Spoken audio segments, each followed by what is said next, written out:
Assalamualaikum warahmatullahi wabarakatuh.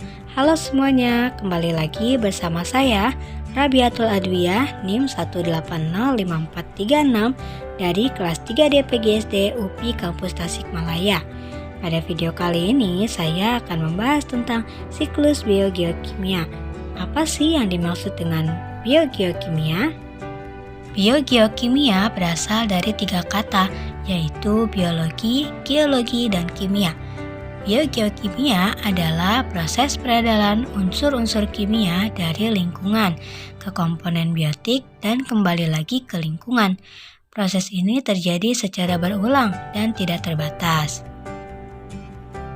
Fungsi biogeokimia yaitu sebagai siklus materi yang mengembalikan semua unsur-unsur kimia yang sudah terpakai oleh semua yang ada di bumi, baik komponen biotik maupun komponen abiotik, sehingga kelangsungan hidup di bumi dapat terjaga.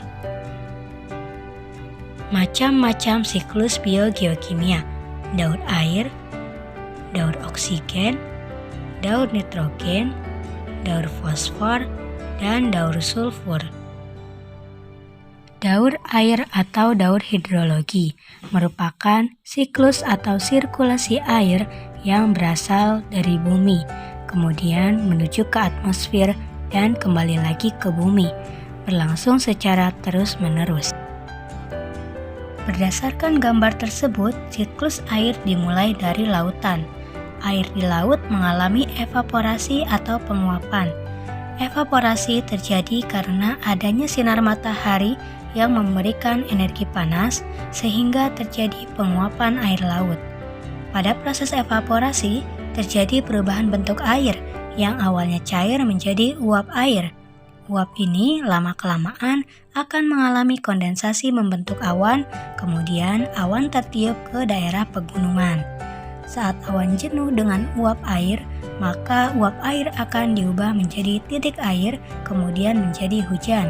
Air hujan turun ke bumi, kemudian mengalir di permukaan tanah yang selanjutnya air hujan akan mengalir ke laut dan terjadi kembali proses evaporasi dan seterusnya.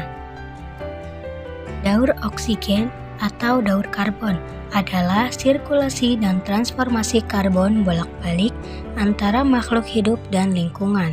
Selama daur karbon, hewan dan tumbuhan menambahkan karbon dioksida ke atmosfer melalui respirasi sel dan tanaman menghilangkan karbon dioksida melalui fotosintesis. Berdasarkan gambar tersebut, karbon dioksida berasal dari proses pembakaran atau aktivitas manusia, dari pernapasan seluler, dan dari peristiwa penguraian atau pembusukan. CO2 berkumpul di atmosfer, kemudian akan ditangkap atau diserap oleh tumbuhan untuk fotosintesis atau fiksasi CO2. Hasil dari proses fotosintesis yaitu glukosa, di mana glukosa tersebut dimanfaatkan untuk dikonsumsi oleh manusia dan hewan. Daur nitrogen. Nitrogen adalah unsur yang paling berlimpah di atmosfer. 78% gas di atmosfer adalah nitrogen. Daur nitrogen adalah suatu proses perubahan senyawa yang di dalamnya mengandung unsur nitrogen dan berubah menjadi berbagai macam wujud kimiawi lain. Perubahan tersebut bisa terjadi secara biologis atau non-biologis. Daur nitrogen bisa saja terganggu akibat aktivitas manusia, seperti pembakaran bahan bakar fosil, penggunaan pupuk nitrogen buatan, dan pelepasan nitrogen ke dalam air limbah. Nitrogen merupakan unsur yang sulit bereaksi dengan unsur lain. Di alam, nitrogen terdapat dalam bentuk senyawa organik seperti urea, protein, dan asam nukleat, atau sebagai senyawa anorganik seperti amonia, nitrit, dan nitrat.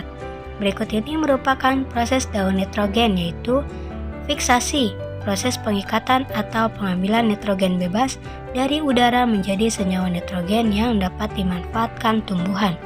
Amonifikasi, proses pembentukan amonium dari nitrogen yang telah difiksasi.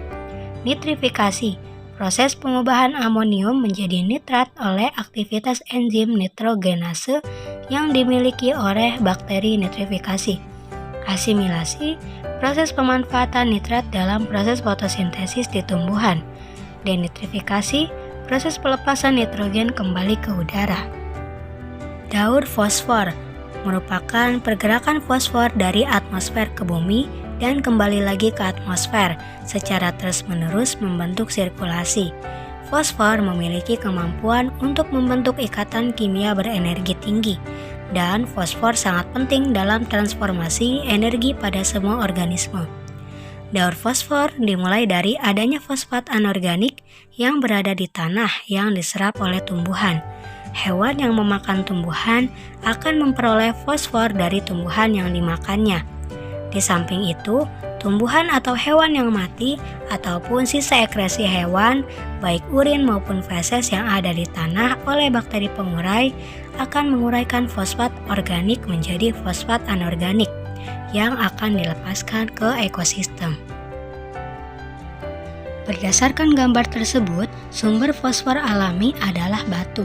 Kemudian batuan mengalami pelapukan dan berubah menjadi tanah, sehingga kandungan fosfatnya ada di tanah.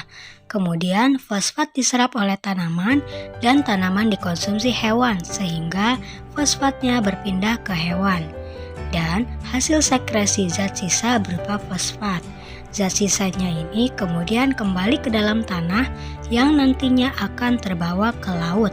Selanjutnya akan mengalami pembatuan atau terjadi proses sedimentasi di laut. Lama-kelamaan batuannya terangkat menjadi batuan yang ada di bumi yang nantinya akan mengalami pelapukan kembali. Daur sulfur atau belerang merupakan pergerakan sulfur dari atmosfer ke bumi dan kembali lagi ke atmosfer, terjadi secara terus-menerus membentuk sirkulasi. Dalam tubuh organisme, belerang merupakan unsur penyusun protein, sedangkan di alam baik belerang atau sulfur terkandung dalam tanah yang berbentuk mineral tanah dan di atmosfer dalam bentuk gas sulfur dioksida.